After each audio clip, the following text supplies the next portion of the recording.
प्रकृति के 3 गुणों वाली इस मेरी दैवी शक्ति को पार कर पाना कठिन है, किंतु जो मेरे शरणागत हो जाते हैं वे सरलता इसे पार कर जाते हैं। भगवान की शक्तियाँ अनंत हैं और ये सारी शक्तियाँ दैवी हैं।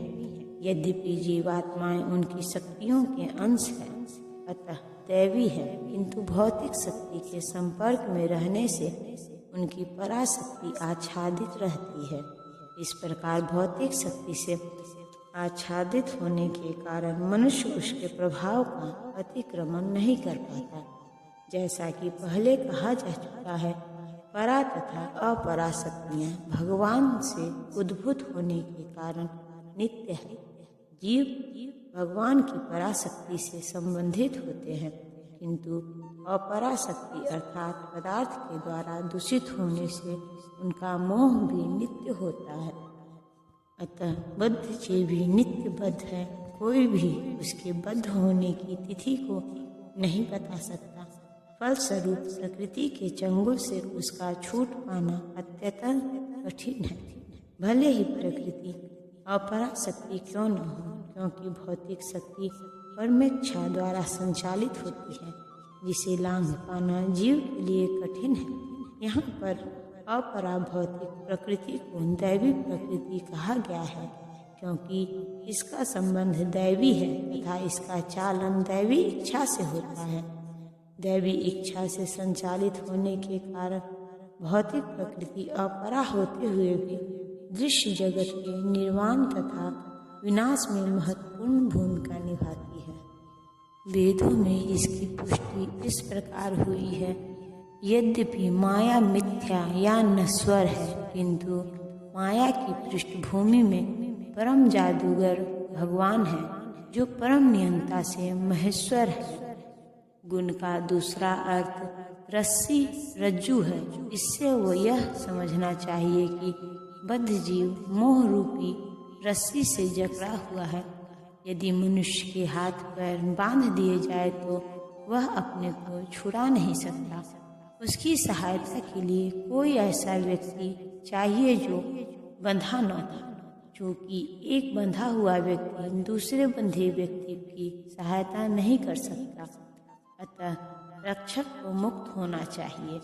अतः केवल कृष्ण या उनके प्रामाणिक प्रतिनिधि गुरु ही बद्ध जीव को छुड़ा सकते हैं। बिना ऐसी उत्कृष्ट सहायता के भवबंधन से छुटकारा नहीं मिल सकता। भक्ति या कृष्ण भावनामृत इस प्रकार के छुटकारे में सहायक हो सकता है। कृष्ण माया के अधीश्वर होने के नाते इस दुर्लभ शक्ति को आदेश दे सकते हैं कि बद्ध जीव को छोड़ दे।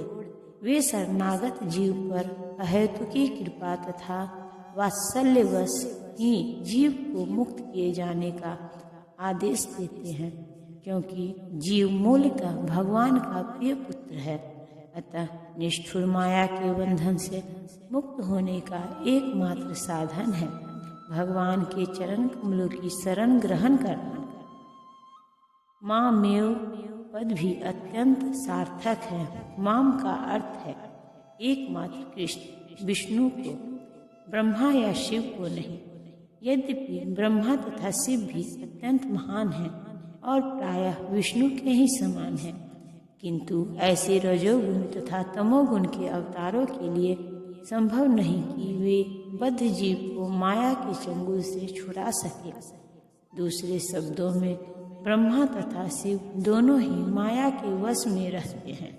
केवल विष्णु माया के स्वामी हैं, अतः वे ही बद्ध जीव को मुक्त कर सकते हैं। वेदों में इसकी पुष्टि तमेव विदित्वा के द्वारा हुई है, जिसका अर्थ है कृष्ण को जान लेने पर ही मुक्ति संभव है। शिव जी भी पुष्टि करते हैं कि केवल विष्णु कृपा से मुक्ति प्राप्त की जा सकती है। मुक्ति प्रदाता सर्वेन्द्रां विष्णुरेव न संशय, अर्थात इसमें संदेह नहीं कि विष्णु ही सबों के मुक्ति दाता है। जो निपट मूर्ख हैं, जो मनुष्यों में अधम हैं, जिनका ज्ञान माया द्वारा हर लिया गया है, तथा जो असुरों की नास्तिक प्रकृति को धारण करने वाले हैं, ऐसे दुष्ट मेरी शरण ग्रहण नहीं करते। भगवत गीता में यह कहा गया है कि श्री भगवान के चरण कमलों की शरण ग्रहण करने से मनुष्य प्रकृति के कठोर नियमों को लांघ सकता है। यहाँ पर यह प्रश्न उठता है कि तो फिर विद्वान, दार्शनिक, वैज्ञानिक, व्यापारी, शासक तथा जनता के नेता, सर्वशक्तिमान भगवान श्री कृष्ण के चरण कमलों की शरण क्यों नहीं ग्रहण करते? बड़े बड़े जननेता विभिन्न विधियों से विभिन्न योजनाएं बनाकर अत्यंत धैर्यपूर्वक जन्म जन्मांतर तक प्रकृति के नियमों से मुक्ति की खोज करते हैं, किंतु यदि वही मुक्ति भगवान के चरण कमलों की शरण ग्रहण करने मात्र से संभव हो तो ये बुद्धिमान तथा श्रमशील मनुष्य इस सरल विधि को क्यों नहीं अपनाते? गीता इसका उत्तर अत्यंत स्पष्ट शब्दों में देती है। समाज के वास्तविक विद्वान नेता यथा ब्रह्मा, शिव, कपिल, कुमारगण, मनु, व्यास, देवल, असित, जनक, प्रहलाद, बलि तथा उनके पश्चात मध्वाचार्य, रामानुजाचार्य, श्री चैतन्य तथा बहुत से अन्य श्रद्धावान दार्शनिक, राजनीतिक, शिक्षक, विज्ञानी आदि हैं जो सर्वशक्तिमान परम पुरुष के चरणों में शरण लेते हैं, किंतु जो लोग वास्तविक दार्शनिक, विज्ञानी, शिक्षक, प्रशासक आदि नहीं हैं, किंतु भौतिक लाभ के लिए ऐसा बनते हैं, वे परमेश्वर की योजना या पथ को अस्वीकार नहीं करते। उन्हें ईश्वर का कोई ज्ञान नहीं होता। वे अपनी सांसारिक योजनाएं बनाते हैं और संसार की समस्याओं को हल करने के अपने व्यर्थ प्रयासों के द्वारा स्थिति को और जटिल बना लेते हैं। चूंकि भौतिक शक्ति इतनी बलवती है, इसीलिए वह नास्तिकों की अवैध योजनाओं का प्रतिरोध करती है और योजना आयोगों के ज्ञान को ध्वस्त कर देती है। नास्तिक योजना निर्माताओं को यहाँ पर दुष्कृतनः कहा गया है, जिसका अर्थ है दुष्ट जन। कृति का अर्थ पुण्यात्मा होता है। नास्तिक योजना निर्माता कभी कभी अत्यंत बुद्धिमान और प्रतिभाशाली भी होता है, क्योंकि किसी भी विराट योजना के लिए, चाहे वह अच्छी हो या बुरी, बुद्धि की आवश्यकता होती है। लेकिन नास्तिक की बुद्धि का प्रयोग परमेश्वर की योजना के विरोध करने में होता है। इसीलिए नास्तिक योजना निर्माता दुष्कृति कहलाता है, जिससे सूचित होता है कि उसकी बुद्धि तथा प्रयास उल्टी दिशा की ओर होते हैं। गीता में यह स्पष्ट कहा गया है कि भौतिक शक्ति परमेश्वर के पूर्ण निर्देशन में कार्य करती है। उसका कोई स्वतंत्र प्रभुत्व नहीं है। जिस प्रकार छाया पदार्थ का अनुसरण करती है, उसी प्रकार यह शक्ति भी कार्य करती है।